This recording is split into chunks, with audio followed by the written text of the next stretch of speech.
ناظرین السلام علیکم ورحمۃ اللہ وبرکاتہ۔ امید ہے آپ سب خیریت سے ہوں گے۔ ناظرین، زندگی اللہ تعالیٰ کا ایسا نادر تحفہ ہے کہ ایک بار ملتی ہے۔ اگر انسان اس تحفے کی قدر جانے تو اس کے ذریعے وہ اپنے رب سے آخرت کا تحفہ بھی حاصل کر سکتا ہے۔ لیکن اس کے برعکس اگر کوئی بھی انسان، مرد ہو یا عورت، اس تحفے کو اپنی نفسانی خواہشات کے نظر کرے تو وہ دنیا اور آخرت دونوں میں ناکام و نامراد ہو جاتا ہے۔ تو ناظرین، میری آپ سے عاجزانہ درخواست ہے کہ اپنی زندگی لغویات میں نہ گزارے، بلکہ اپنی رب کی اطاعت اور فرمان برداری میں سر تسلیمی خم کر دے۔ عورت کا بھروسہ جیت کر اس کا دل توڑنے والا انسان انتہائی بے غیرت ہوتا ہے۔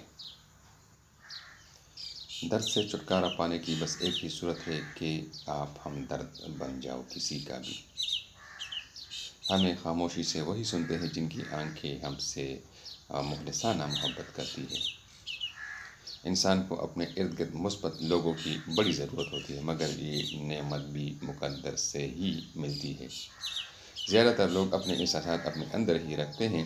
ان کو یقین ہوتا ہے ان کے درد کوئی نہیں سمجھ سکتا۔ فکر کرنے والے مرد بہت کم ہوتے ہیں۔ اگر کسی مرد کو اپنی بیوی کی فکر رہتی ہے تو اس کا مطلب یہ ہے کہ وہ اپنی بیوی سے سچی محبت کرتا ہے۔ چیزوں اور انسانوں کی خوبصورتی فاصلوں میں ہوتی ہے، بہت قریب آنے پر شخصیت کا سحر کھو جاتا ہے۔ محبت کا رشتہ اس قدر نازک ہوتا ہے کہ یہ تیسرے انسان کی آہٹ سے ہی وفات پا جاتا ہے۔ انسان امید کے ہونے اور ٹوٹنے تک کی زندگی کو بڑے شوق سے جیتا ہے۔ یہ ممکن ہی نہیں کہ جو ہم دوسروں کے ساتھ کریں وہ ہمارے ساتھ بالکل نہ ہو۔ میں اس آدمی کو مرد ہی نہیں سمجھتا، عورت کی کمائی کی طرف جو شخص دیکھتا ہے۔ کبھی نہ کہو یہ میرے ساتھ نہیں ہو سکتا۔ بعض اوقات زندگی ہمیں بڑے مزاحیہ طریقے سے غلط ثابت کرتی ہے۔ جو عورت ہمیشہ اپنے بال باندھ کر رکھتی ہو وہ عورت بہت سلیقہ مند ہوتی ہے۔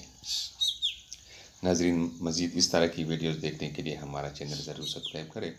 برائے مہربانی اس ویڈیو کو